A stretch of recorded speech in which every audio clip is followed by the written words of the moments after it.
אני רוצה לספר לכם על מישהו שחווה דה-פרסונליזציה ודה-ריאליזציה, תחושה של ניתוק וריחוף, אחרי שימוש בקנאביס. זו הייתה הפעם השנייה שהוא חווה את זה. בפעם הראשונה זה גם היה כתוצאה מקנאביס, זה טופל ונעלם, והפעם השנייה שזה חזר הוא היה הרבה יותר היסטרי.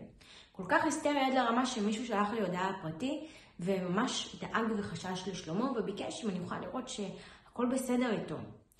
בסופו של דבר הוא הגיע לתהליך, ויצא מזה. אני אספר לכם באמת מה קרה, איך הוא הגיע למצב הזה, ומה הוא עשה כדי לצאת מזה, וגם על מצבו היום. אז בואו נעשה פתיח קצר ונתחיל.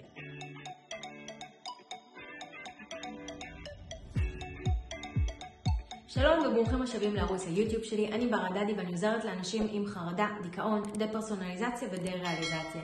והיום בסרטון אני רוצה לספר לכם על מישהו שהגיע אליי במצב של דה-פרסונליזציה, דה-ריאליזציה עוצמתיים, בפאניקה מאוד מאוד גדולה, ממש בהיסטריה מאוד מאוד גדולה.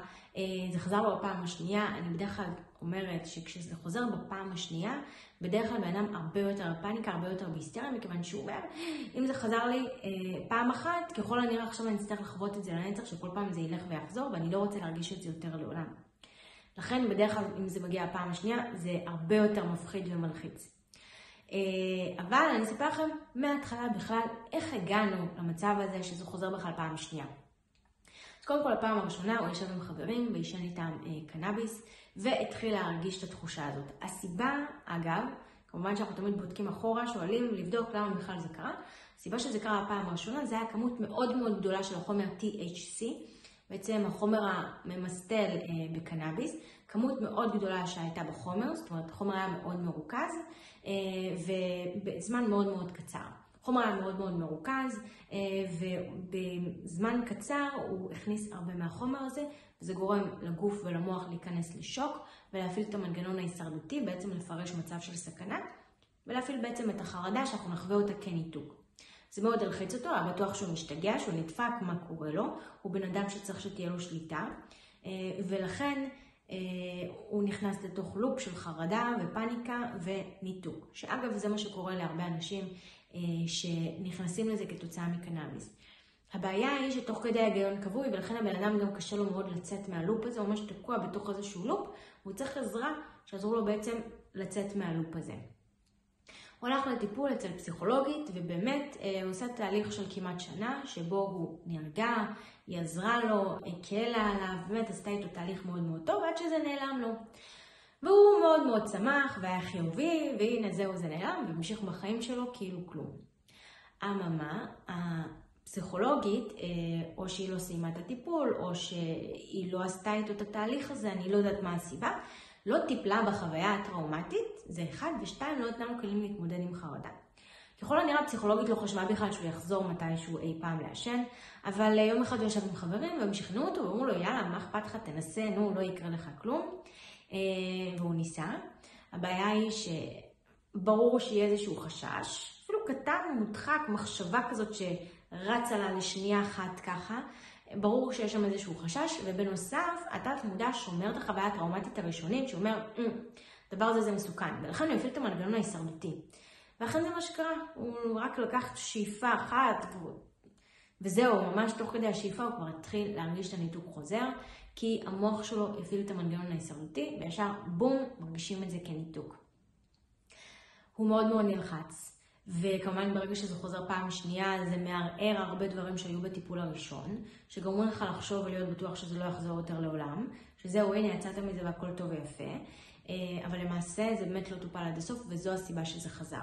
הוא היה כל כך בפאניקה מהמצב הזה, שהוא השאיר הודעות בכל מקום, בכל רשת חברתית, בכל מקום, על מצבו כשהוא מאוד מאוד בהיסטריה, עד למצב שמישהו שאני לא מכירה שהוא אחד מהעוקבים שלי, פשוט שלח לי צילום מסך של התגובה, ואמר, תראה, אני מאוד מאוד דואג לשלומו, אני לא מכיר אותו אישית, אבל רק מהתגובות שלו אני מאוד פוחד, אולי את יכולה לדבר איתו ולראות מה קורה.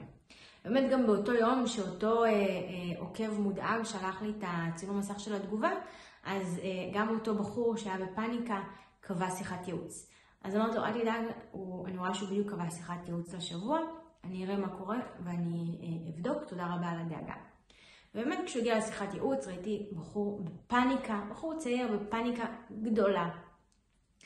דיברתי איתו, הרגעתי אותו, הסברתי לו, עדיין כמובן נשארה שם איזושהי פאניקה, והסברתי לו למה זה התחיל ומה צריך לעשות, שקודם כל צריך להוריד את הפאניקה, הוא צריך לקחת כלים להתמודד עם החרדות שלו, בעצם עם הפחדים, המחשבות, כלים לקחת שליטה על המחשבות כדי לאזן את המוח שלו, והכי חשוב לטפל בחוויה הטראומטית הראשונית וגם השנייה. זאת אומרת, הפעם הראשונה שהוא ישן קנאביס וגם הפעם השנייה. לטפל בהם, ובסופו של דבר להחזיר את המוח, פשוט לחזור לחיים שגרתיים. בגלל שהוא היה חייל במצב כלכלי לא כל כך מאפשר, וגם לחיילים, בדרך כלל אני ממליצה לקחת את הקורס המלא, בגלל שהם לא כזה זמינים, בגלל שהם נמצאים בצבא, וגם מבחינה כלכלית הם לא כל זה יכולים לשלם על טיפולים, ולכן המלצתי לקחת את הקורס המלא. המלצתי לקחת את זה, והסברתי כמובן שאם הוא ירגיש שהוא צריך כמה פגישות בודדות, או בכלל, אם יש לו שאלות, אני כאן. באמת הוא לקח, אני חושבת שזה פגישה 2 בהתחלה, ואחר כך התחיל באמת להרגיש את התוצאות של הקורס. באמת המצב הזה, קורס בעצם נותן כלים והסבר ועזרה איך לשחרר את הפאניקה הזאת, לשחרר את הלחץ, לצאת מהלופ הזה.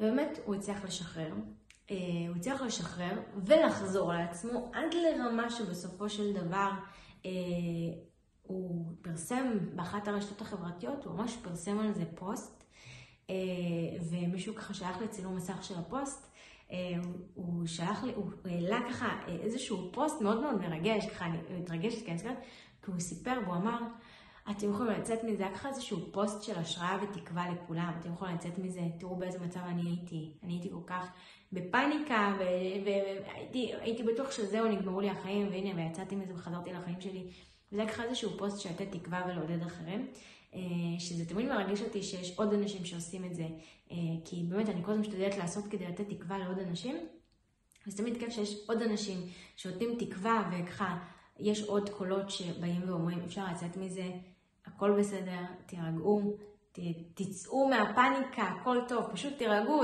זה המקרה. כמובן שתמיד קל לנו יותר להגיד, פשוט תירגעו ויהיה טוב, וקל לנו להגיד את זה כשאנחנו בחוץ, בן אדם שנמצא בתוך זה, הוא קשה לו להבין את זה, כמובן זה לוקח זמן, אבל כמובן שיש מה לעשות, והוא יצא מזה, חזר לחיים שלו, חי חיים נורמליים, יצא לו אפילו, אני יודעת, לדבר עם כמה אנשים שסובלים מזה, וככה לעודד אותם ולעודד אותם אפילו ללכת ולטפל בזה כמו שצריך, ולדעת שבאמת אפשר לצאת מזה.